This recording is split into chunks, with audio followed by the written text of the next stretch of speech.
नमस्कार मित्रांनो, आपलं सर्वांचं मनापासून मनापर्यंत स्वागत.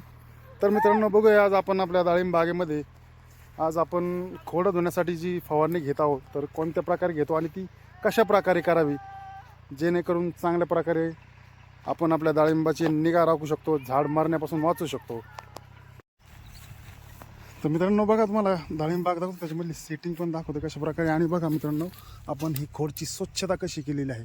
म्हणजे खोडाला जे काही नवीन वॉटर शूट फुटले होते ते वॉटर शूट पूर्णतः काढून घेतलेले आहेत. बघू शकतो मित्रांनो तुम्ही, हे बघा सगळ्या प्रकारचे वॉटर शूट काढून घेतलेले आहेत. तर मित्रांनो तुम्हाला दाखवतो की या खोडं कशा कशा करता धुतले जातात, का धुवावेत जेणेकरून खोडाला मररोग येऊ नये. आणि हे बघा तुम्हाला मी दाखवतो, आहे अशा प्रकारे एकदम स्वच्छ स्प्रेद्वारे धुवून घेतले. हे बघू शकता तुम्ही, समोर ट्रॅक्टर चालू आहे आणि त्याची खोड धुण्याचं काम चालू आहे.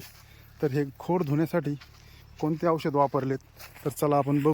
तर चला तुम्हाला आमच्यासाठी आपण आज लेझेंटा आणि डिसीस 100 तुम्ही बघू शकता. हे डिसीस 100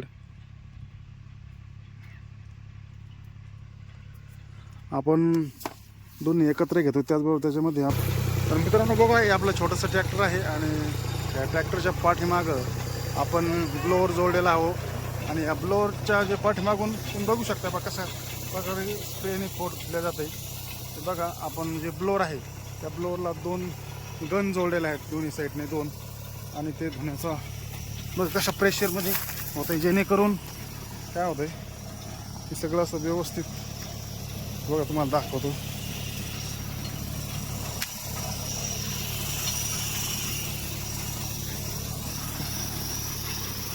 खूप चांगल्या प्रकारे या खोड धुतल्या जातं या स्प्रेने.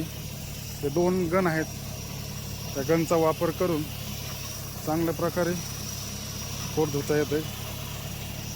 तर यासाठी कोणत्या औषधाचा वापर केला आहे आपण ते तुम्हाला सांगणार आहे.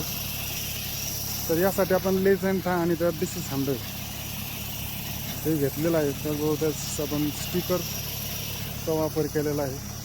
आणि बघू शकता बघा, स्वच्छ पूर्ण खोड ओलं होते. आता हे जे चालू आहे 1 साईड चालू आहे, यानंतर परत दुसऱ्या साईडनं दुसरी साईड होणार आहे.